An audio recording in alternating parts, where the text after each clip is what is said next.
Okay. Now let's talk about Caitlin and Indiana Fever. But before we get started, I want to thank y'all for tuning in to the Gertie Mac Show, taking y'all time to subscribe to the channel, liking and sharing my videos. I really appreciate all that. Now let's go. So Caitlin Clark is on fire, piping hot like turkey legs on a barbecue grill. Look here, the whole Indiana Fever is on fire right now. And they are sending a clear message that we are not to play with. Now, Chicago Sky against Phoenix Mercury, blow it out. But Indiana Fever, they not having it. They're not the same team. I'm not trying to say what Chicago Sky didn't do, but one thing about Indiana Fever, they put the time in during this break. Right now, the score, this is the first quarter breakdown, people. End of the first quarter, 33-16. Beating them by 17 points in the first quarter. Caitlin Clark and Indiana Fever is blowing Phoenix Mercury out like birthday candles. Make a wish. Let me tell you something. I don't think nobody expected Indiana Fever come out and play like this. Caitlin Clark is showing why she was the #1 draft pick. You can say what you want to say about her, but she is at the baller. Khalil Cooper. Caitlin Clark out there dribbling and dibbling all over Khalil Cooper. But not only that, everybody knows during the WNBA All-Star, Caitlin Clark didn't make not one three-pointer at all. But her first three-pointer, you look at it right here, she shot that one way from Iowa City. She shot that one from Iowa, way back there. She out there draining threes like a clogged up sink. And then, gotta give credit to Lil Boston for getting them on the board with the first points. But also, we gotta give some props, some credit to Kelsey Mitchell. She know that contract is up. Gonna be a free agency. Don't know if she coming back or not. She playing like she want her job. She is playing like, look here, re-sign me. Because she is out there jacking them up like a car with a flat tire. And they are going down. Everybody's balling. Nalissa Smith, everybody's balling. Like for real, gotta give them credit. They really have took Phoenix Mercury by storm. I don't think anyone expected for Caitlin Clark, Indiana Fever, to be prepared like they were tonight. We gotta give some credit to Crystal Sides, people. It appears right now that Crystal Sides did what she needed to do to make some adjustments to correct some things. She got tired of people calling for her job. They wanted her at the nearest unemployment office standing in line like a soldier. Chris Sides said, no, I'm going to change that. Because this game is important. It's the first game back. See what happened to Chicago Sky? Got blowed out. Indiana Fever cannot afford to do that. They're trying to make a run for the playoffs. It starts tonight. There's only, 14 games left. So you don't have a lot of room for error. And they are showing tonight that they were prepared. Because you don't just gel together on the court. It happens off the court. Maybe that home run derby and scavenger hunt stuff like that. Maybe it worked. Team camaraderie. Maybe it's working, people, because they are playing like a team that know what others. Hey, I know where you're going to be at. I know where you're going to be at. I know where you're going to be. They are playing like a team that has a relationship on the court and off the court. That's what they're looking like tonight.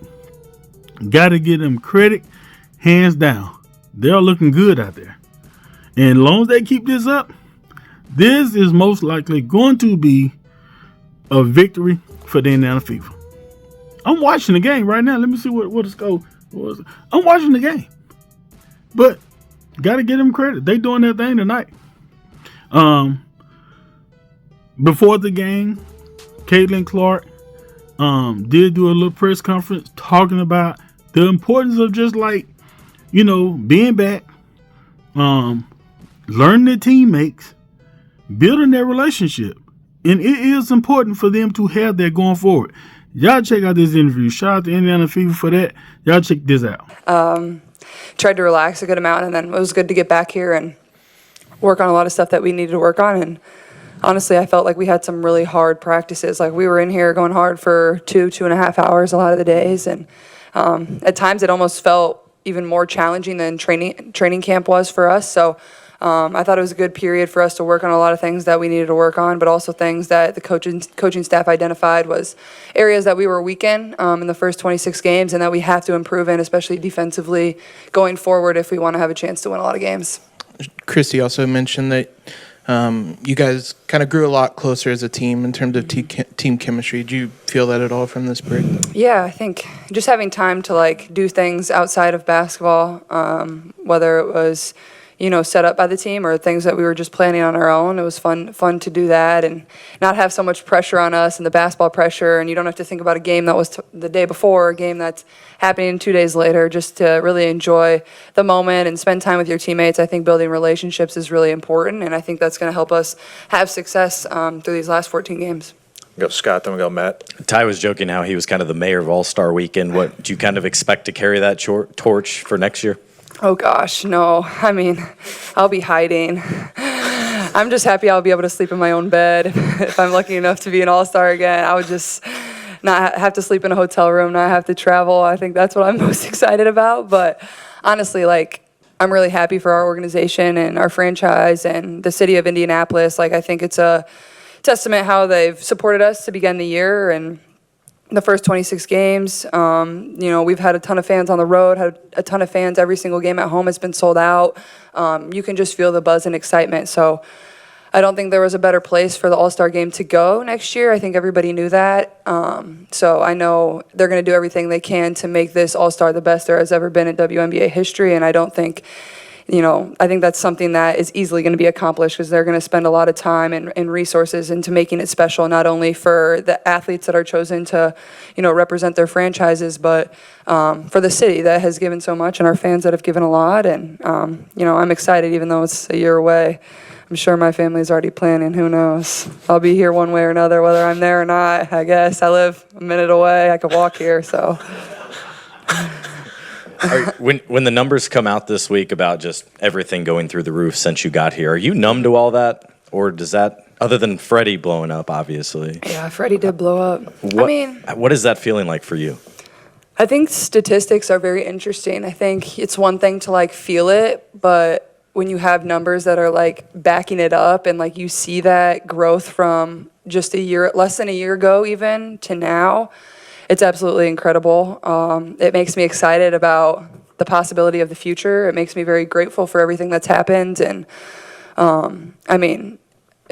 it's impacted a lot of people's lives, obviously not just us players, but people that work here, Freddie, whatever it is, people that work in the team shop or, you can go on and on about everything that has kind of changed. But I think for me, it's numbers really, numbers don't lie. And it's the same as basketball. Numbers don't lie, film doesn't lie, and it's the same for how much growth our franchise has had over the course of the last year. So it makes me really happy. And some of those stats are really funny, like hot dog sales and Freddie appearance, people wanting Freddie to come and show up at whatever it is. I mean, we might have to get more Freddies, I guess, honestly. I don't know how many. There's a mini Freddie. I like mini Freddie. Mini Freddie just shows up randomly every 10 games. It's you never know when he might show up, and then mini Freddie is suddenly on the court for a game. So maybe he'll be there tonight. I don't know. Who knows? We go Matt, then we go Christine. Hi, Caitlin. With these 3 more weeks off, how more refreshed, rested do you feel compared to the start of the season where you had the 3 weeks to prepare after the draft? Yeah, I definitely feel more fresh and prepared and whatever it is. But I think, still understanding that this league is very difficult and kind of getting back into the routine of things. I mean, I felt like we were playing good basketball right before the break. And especially myself, I felt like I was starting to get in a groove. So it was kind of a weird thing of I wanted to kind of keep playing. I felt like we were kind of find our flow together, and me, myself, and then you go on a month-long break, and it's you don't get to play for a month. So I think there's definitely a balance of it, and I feel like we've been itching to get back out on the court, especially over the course of the last week. It's like we've been ready for it, and now you guys got to come out and show the work that you've put in. And, some games are going to be great, some games aren't going to be great. That's just how this league works. It's going to be taking it one game at a time, and I thought that's what we did really well there over the course of the last 2 weeks before the break, is like we were only going one game at a time, and I think that helped us have more success, honestly. So as you see, Caitlin talking about just basically their break they had, but it really shows that the team actually put in work and took full advantage of this break. Because most of the team was there. They only had one player that was over there in the Olympics. That was Crystal Wallace. So they really took full advantage of that. And maybe other teams, I hope they done the same thing. But Phoenix Mercury, I know BG Brittany Griner dominated in the paint last night against Chicago Sky. But it's showing tonight that size don't matter. Aaliyah Boston, she is down there dominating. Kelsey Mitchell, she is getting her shots. I mean, they are clicking on all cylinders tonight. Caitlin Clark, she on fire like a grill. I'm talking about hot chocos. They up 54-37 at half. They are beating Phoenix Mercury by 17 points. Didn't think nobody expect them to do that, because everybody was saying, well, they all just came back from the Olympics. That's why they beat Chicago Sky. Well, indianafever team, none of them was over there in the Olympics, number Crystal Wallace, and she didn't win no gold medal. But y'all get in the comments, tell me what y'all think. Don't forget to subscribe to the channel, like and share this video. Also, don't forget to hit that notification bell so you can be notified when I drop another video. Also, follow my social media at GradyMac15. Holla.